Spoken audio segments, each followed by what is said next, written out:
So I'm gonna open up this box. You guys are already gonna see what this video is gonna be about. I don't even have to say it. Yep.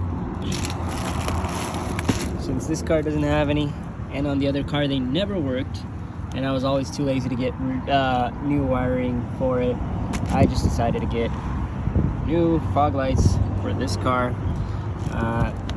That I'm gonna fix with some plastic weld, because you guys can see it. It used to have a drift zip tie, and it failed. The drift zip tie failed. So I'm gonna try to cover that up with wrap or something after, because you know, I can put some carbon fiber wrap and then it'll cover up that gross repair, which, you know, could have been actually even maybe glued, because it wasn't too bad of a break. But anyway, they did it, so we're gonna go ahead and I don't think we need any tools for this, especially since this thing is like broken, but I'm gonna get a clip remover anyway.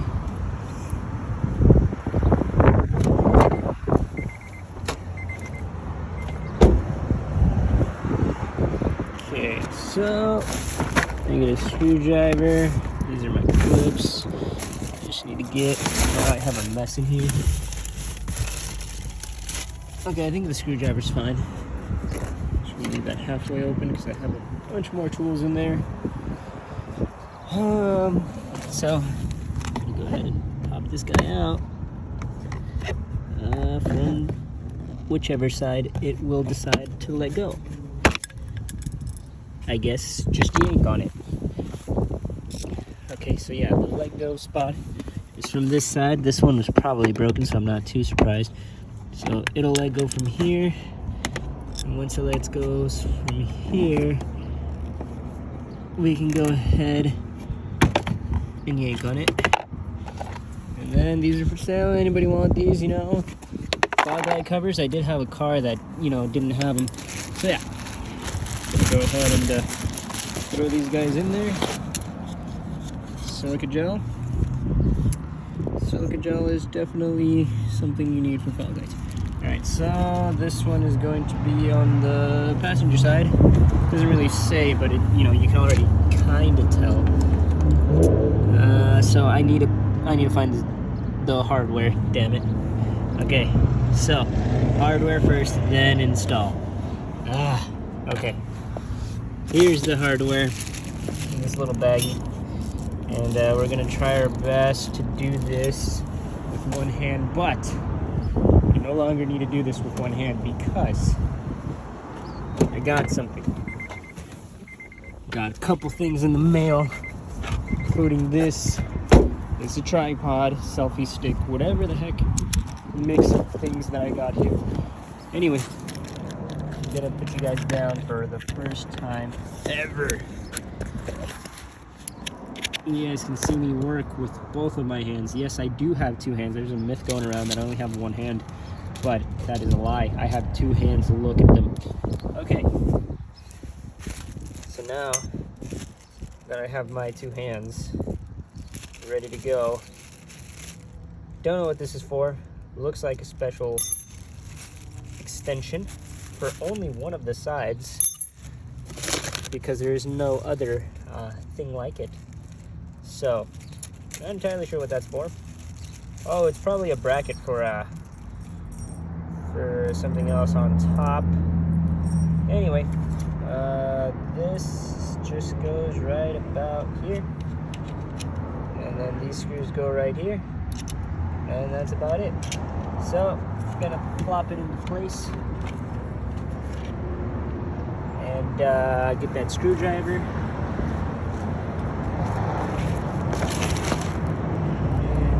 How well you guys can make this out because you guys are all way over here, but there is a little like hole that the screw goes in, and you can see the screw, so it's already like pre-drilled. Unlike my RSX, I had to do some, well, a lot of modification. There is a video on that if you guys have an RSX. Wow, this is gonna be hard to see without taking out the thingy.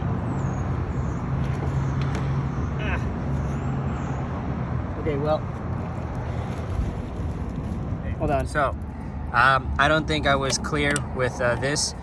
So I only put it here. I'm holding you guys again because this is really difficult to do even with both of my hands because I do have two of them. So I was gonna say the clip actually goes right here, and I should have, you know, mentioned that before putting it in. Okay, so we're going back inside, and you know what would be easier is unclipping the bumper from the bottom. That'd be the easiest form of doing this. All right, so basically that's how it sits. You put the screw in. Once you put the screw in, you know, I'm not gonna show myself struggling putting the screw in because it, you know, I have limited tools. I did say I have a ton of tools, but I cannot find a Phillips head to save my life, and I do not want to go to no store to buy one. So I'm gonna unclip the bottom of the bumper right there, all those little clips.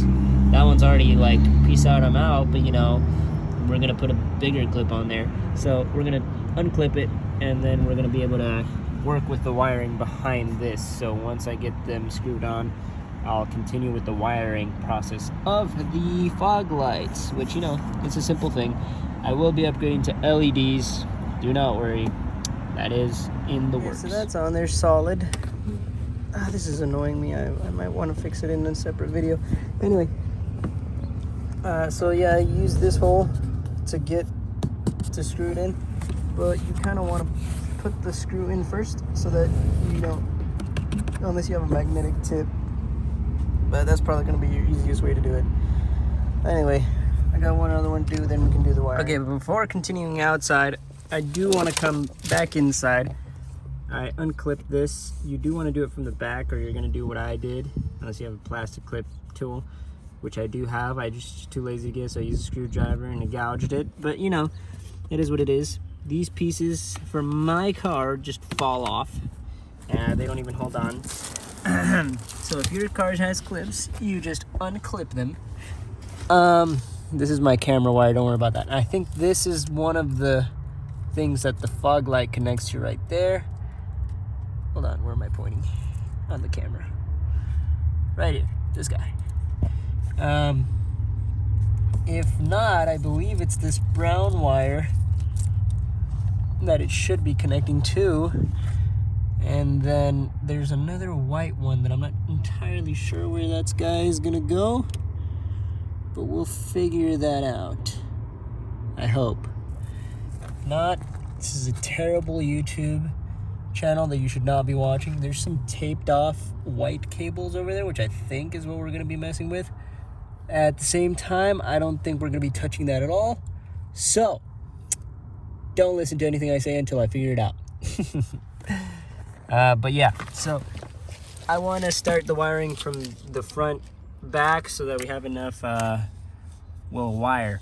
So I want to feed it through the door, through the fender, and that's probably going to be the best way out because that's how they have it the OEM way. The other option would be through here, the firewall behind this, but at the same time, it's terrible idea. I didn't even wire my I didn't even throw in my whatchamacallit,